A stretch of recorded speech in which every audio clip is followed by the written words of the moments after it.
করে সালামু আলাইকুম। আমরা এলাচ দিয়েছি 4-5টা। আমরা জীবনে প্রথম এই সোয়াবিন রান্না করতেছি।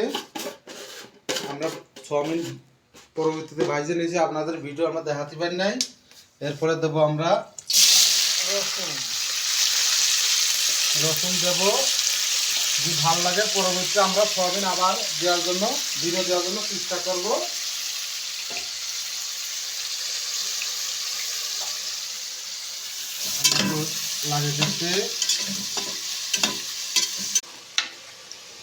আমরা এখন টমেটো দিচ্ছি। পেঁয়াজ ভুনার সাথে টমেটো দেব। টমেটো দিলে কালারটা ভালো হয়।